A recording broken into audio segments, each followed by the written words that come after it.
Si vous prenez tous les foyers français, oui, mais en fait, si vous prenez ceux qui payent vraiment l'impôt sur le revenu progressif, 18 millions de foyers sur 38 millions, environ 5 millions de foyers. Voilà, un gros quart. En fait, l'idée, c'est que tous les ans, j'arbitre. Si rien n'a changé dans ma vie, plus de déclaration. À l'inverse, si j'ai des revenus locatifs, des revenus du capital, des avantages fiscaux, des crédits d'impôt qui ont évolué, bah là, il faut faire une déclaration. Mais si mon salaire, par contre, change, c'est pas comme mon salaire, il est connu en temps réel maintenant par le fisc, car il est prélevé tous les mois, pas de changement. Et normalement, pour le gros des crédits d'impôt des services à la personne, il est question qu'en janvier prochain, CESU et Page Emploi puissent aussi en direct donner les infos au fisc, de manière à ce que pour cette énorme partie de la population qui utilise les services à la personne, il n'y ait plus de déclaration à faire. Et puis, comme d'habitude, ceux qui n'en profiteront pas sont les indépendants parce que leurs revenus changent trop.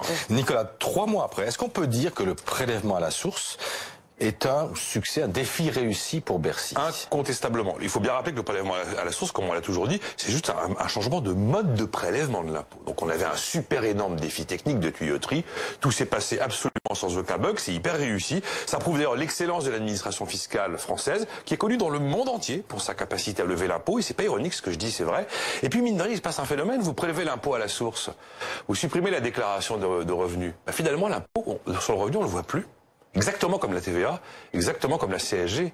Et c'est pas anodin parce que d'ailleurs on peut imaginer une réforme fiscale où on fusionnerait la CSG et l'impôt sur le revenu, alors soit dans un ensemble proportionnel type TVA, CSG, soit dans un ensemble progressif comme l'impôt sur le revenu actuel. Bon, en tout cas, cette histoire d'impôt à la source, ça a nourri bien des angoisses, bien des questions, et ça se termine bien.